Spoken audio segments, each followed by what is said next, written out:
اور یہ ان سے مسئلہ. ابھی ثاقب بشیر صاحب کی بھی اس کے اوپر اسٹیٹمنٹ ہے, میں آپ کے سامنے رکھنا چاہ رہا ہوں.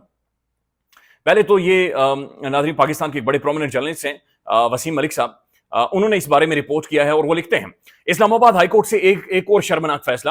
اڈیالہ جیل میں عمران خان اور بشرا بی بی کی تنہائی میں ملاقات اور ازدواجی تعلق قائم کرنے کی اجازت دینے کے حوالے سے درخواست پر جسٹس ارباب محمد طاہر نے فریقین کو نوٹسز جاری کر دیے. امیجن ناظرین, یہ اسلام آباد ہائی کورٹ کے جج ہیں اور انہوں نے نوٹسز جاری کر دیے 30 سپٹمبر کو فریقین کو.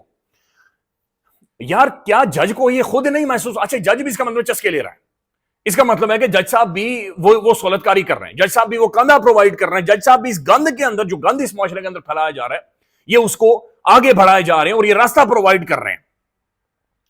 جج یہ فیصلہ کرے گا کہ میاں بیوی کے تعلقات کے بارے میں وہ کیا سوچ رہے ہیں, اور پھر ایک ایسے ٹائم میں جب جو اڈیالہ جیل جس طریقے کی مانیٹرنگ ہو رہی ہے, جس طریقے کا ان کے ساتھ ایک مینٹل ٹارچر کیا جا رہا ہے, ان کے بیسک رائٹس کو ابیوز کیا جا رہا ہے, یہ محب وطن شہری. اچھا پھر آگے سنیں, یہ جو مکالمہ ہوا یہ بڑا دلچسپ ہے.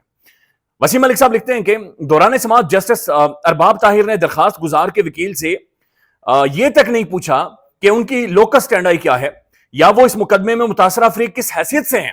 یعنی یہ بندہ کس حیثیت میں پہنچا؟ بھائی تو پتا کر جا کے اپنے امی ابے کے بارے میں, تو امی ابے کو جا کر ازدواجی رائٹس دے, تو ان کے جسمانی تعلقات یا خواہشات کو پورا کروا, تو کیوں جا رہا ہے؟ یعنی فریق ہی نہیں ہے یہ بندہ. اس کے بعد وہ کہتے ہیں جج صاحب نے یہ سوال ہی نہیں کیا کہ بھائی آپ جائیں اپنے گھر میں یہ معاملات سارٹ آؤٹ کریں, یہ پرسنل نوعیت کے ہیں, لیکن اپنی فیملی کے اندر انہیں کوئی سہولت پرووائڈ کریں. وہ کہتے ہیں کہ درخواست گزار کون ہیں. وکیل صاحب کی جب جج صاحب نے پوچھا کہ درخواست گزار کون ہیں, تو وکیل صاحب کی زبان لڑکھڑا گئی اور بولے کہ وہ ایک فالوور ہیں سر. جج صاحب نے کہا اچھا وہ ممبر ہیں پی ٹی آئی کے؟ وکیل صاحب نے دوبارہ کہا نہیں سر, وہ صرف ایک سپورٹر ہیں. اس مکالمے کے بعد جج صاحب نے درخواست کو ابتدائی سماعت کے لیے منظور کرتے ہوئے نوٹسز جاری کر دی. دس از اے شیم, شرمناک, امبیرسنگ ہے ناظرین, یہ امبیرسنگ, یہ گند ہے. اور ثاقب بشیر صاحب لکھتے ہیں ناظرین, ون آف دا موسٹ ریپیوٹڈ, یہ بہت سلجھے ہوئے پاکستان کے رپورٹرز میں سے ایک جرنلسٹ ہیں. وہ لکھتے ہیں کہ تو ناظرین معاملات شرم و حیا سے عاری ہو چکے ہیں. اب میاں بیوی کے کب ازدواجی تعلق رکھنا ہے یہ میاں بیوی نہیں بلکہ تھرڈ پارٹی فیصلہ کرے گی. یہ شرم کا مقام ہے کہ ایک درخواست گزار نے عمران خان بشرا بی بی کے حوالے سے اسلام آباد ہائی کورٹ میں درخواست دائر کی جو متاثرہ فریق نہیں ہے. اس کے باوجود نہ رجسٹرار آفس نے درخواست پر کوئی اعتراض عائد کیا اور نہ ہی جسٹس ارباب طاہر نے, اور کہا جی ٹھیک ہے اس ساری چیز کو سنیں گے. یہ چہرہ ہے پاکستان کی ڈیموکریسی کا, یہ چہرہ ہے پاکستان کے نظام کا, یہ چہرہ ہے پاکستان کے معاشرے کا. اس کے اوپر نہ مولوی بولے گا, نہ سول سوسائٹی کھڑی ہوگی, نہ وکیل کھڑا ہوگا, نہ جج بولے گا, کچھ بھی نہیں بولے گا, چونکہ مقصد توہین کرنا ہے, چونکہ مقصد تضحیق کرنا ہے. ناظرین وادی تیرا میں جو کچھ ہوا ہے اسے بین الاقوامی میڈیا رپورٹ کر رہا ہے, انٹرنیشنل میڈیا رپورٹ کر رہا ہے, تحریک انصاف کا بھی رد عمل آیا ہے, اور پاکستان کے اندر بھی ناظرین یہ رپورٹ ہو رہا ہے. جو وہاں کے لوگ کہہ رہے ہیں وہ الگ کہانی سنا رہے ہیں, لیکن یہاں پر جو رپورٹ ہو رہا ہے وہ بڑی سیریس قسم کی چیزیں رپورٹ ہو رہی ہیں. ڈان اخبار یہ لکھ رہا ہے کہ لاس آف لائف ان تیرا اگنائٹس پبلک اینگر, کہ وہاں پر جو کچھ ہوا ہے اس کے بعد جو پبلک اینگر ہے وہ وادی تیرا کے اندر میں نظر آ رہا ہے. یہ ناظرین یہ خبریں آ رہی ہیں کہ 2 dozen including women and children killed at the explosive rock village near Orakzai. Locals lawmakers blame aerial bombardment. وہ کہہ رہے ہیں, ڈان اخبار یہ کہہ رہے ہیں کہ تقریباً یہ 2 درجن سے زیادہ جو لوگوں کی شہادت ہوئی ہے بچے تھے ناظرین, اس کے اندر خواتین تھے. لوکلز یہ کہہ رہے ہیں کہ جہاز کے ذریعے بمبارڈمنٹ ہوئی ہے, جبکہ جو آفیشلز ہیں وہ یہ کلیم کر رہے ہیں کہ اصل میں وہاں پر جو ملیٹنٹس تھے وہ تھے, اور وہاں پر جب اٹیک کیا گیا یا ان کی جو بم بنانے والی فیسلٹیز تھی وہاں پر اٹیک ہوا, جس کی وجہ سے یہ جانیں گئی ہیں.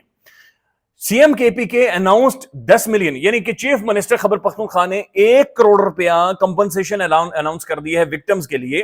بھائی آپ پہلے انویسٹیگیٹ تو کروائیں نا اس سارے معاملے کو, یہ ہوا کیا تھا, آپ اس کے اوپر کوئی کمیشن بنائیں, کوئی تحقیقات کروائیں, کوئی چیزیں تو انفولڈ کریں کہ یہ ہوا کیا ہے. چونکہ 2 کلیمز آ رہے ہیں.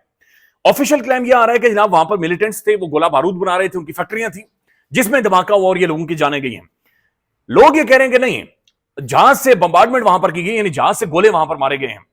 سی ایم صاحب جناب جا کر یہ 1 کروڑ روپیہ دے رہے ہیں, لیکن بھائی اس کی کمیشن تو کوئی تحقیقات کروائیں, کوئی ریالٹیز انفولڈ کروائیں, کوئی رپورٹ سامنے آئے, کچھ پتہ تو چلے. لیکن کچھ بھی آپ کے سامنے ناظرین موجود نہیں ہوگا. افغانستان کے اندر ناظرین ایک نئی گریٹ گیم ہے اس پوری خطے کے اندر امریکہ جو شروع کرنے جا رہا ہے. امریکہ ناظرین یہ ایک بڑی بدبودار نیشن ہے, پالیسیز ہیں ان کی, نیشن معذرت کے ساتھ بدبودار بڑی ان کی پالیسیز ہیں. یہ دنیا بھر میں ایسے آپریشنز کرتے ہیں اور خطوں کو ڈسٹیبلائز کر دیتے ہیں. 2 دہائیوں تک انہوں نے اس پورے خطے کو ڈسٹیبلائز رکھا اور افغانستان کے پہاڑ بھی کالے کر دیے بم مار مار کے.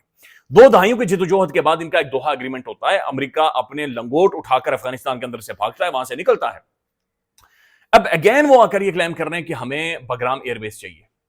بگرام افغانستان کی سب سے بڑی ملٹری بیس تھی امریکہ کی، اور امریکہ کی دنیا بھر میں 700 بیسز ہیں، خالی مڈل ایسٹ کے اندر 19 سے 22 ان کی بیسز موجود ہیں، اور یہ کہنے نہیں ہمیں بگرام ایئر بیس دوبارہ سے چاہیے۔ بگرام ایئر بیس یہ چائنا کو مانیٹر کرنا چاہ رہا ہے، چائنا کی جو نیوکس ہیں یا نیوکلیئر فیسلٹی ہے یہ بگرام ایئر بیس کے بہت نزدیک ہے، بہت زیادہ قریب ہے۔ ٹرمپ اس کے بارے میں کہہ چکا ہے، افغان طالبان یہ کہہ رہے ہیں کہ سوال ہی نہیں پیدا ہوتا 1 انچ بھی ہم امریکہ کے حوالے کریں۔ اچانک سے ناظرین پاکستان کے جو منسٹرز ہیں یہ سخت ترین بات چیت افغانستان کے حوالے سے کر رہے ہیں، اس میں کوئی ڈاؤٹ نہیں ہے دہشت گردی افغانستان سے سپانسر ہوتی ہے، اس میں کوئی ڈاؤٹ نہیں ہے افغانستان کا ایک بڑا بدبودار کردار ان سارے معاملات کے اندر نظر آ رہا ہے، اس میں کوئی ڈاؤٹ نہیں ہے کہ افغانستان نے ہماری مہمان نوازی کی قدر نہیں کی، لیکن ناظرین ہم ایک سنجیدہ نیوکلیئر اسٹیٹ ہیں، افغانستان ہمارا ایک پڑوسی ملک ہے، 2800 کلومیٹر کا ہمارا بارڈر افغانستان کے ساتھ لگتا ہے، ہم نے پروگرس کرنا ہے، ہم نے آگے بڑھنا ہے، ہمیں پیسفل نیبرز چاہیے۔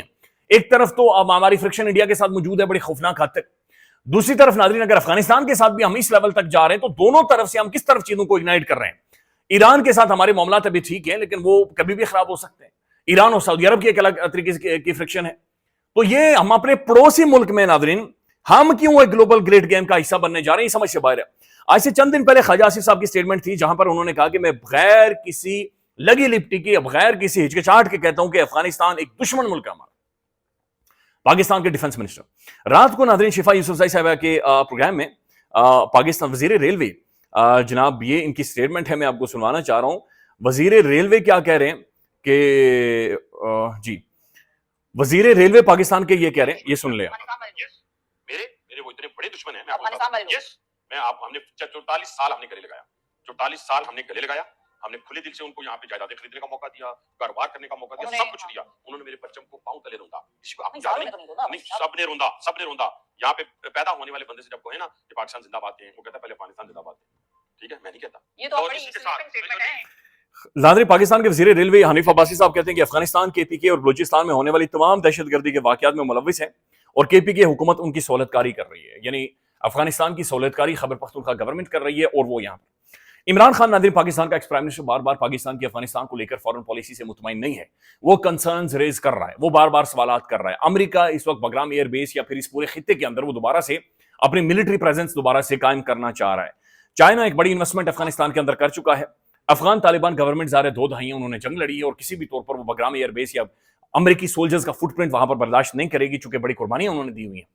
نئی گریٹ گیم ہے ناظرین جو کہ انفولڈ ہو رہی ہے، اور اس کے اندر ہمارا کیا رول ہوگا، ہمیں کیسے نیوٹرل رہنا ہے، ہم نے کیسے اس چیز کو اوائڈ کرنا ہے، یہ ایک سوالیہ نشان ہے جو اپنی جگہ پر موجود ہے۔ حکومتی وزراء پولیٹیشینز کو ناظرین برج کرنا چاہیے، چیزوں کو بہتر کرنا چاہیے، نہ کہ ایسی اشتعال انگیز سٹیٹمنٹس ایک ملک کے بارے میں اور خاص طور پر پڑوسی ملک کے بارے میں دینے چاہیے۔ خیال رکھیے گا ناظرین، اللہ حافظ۔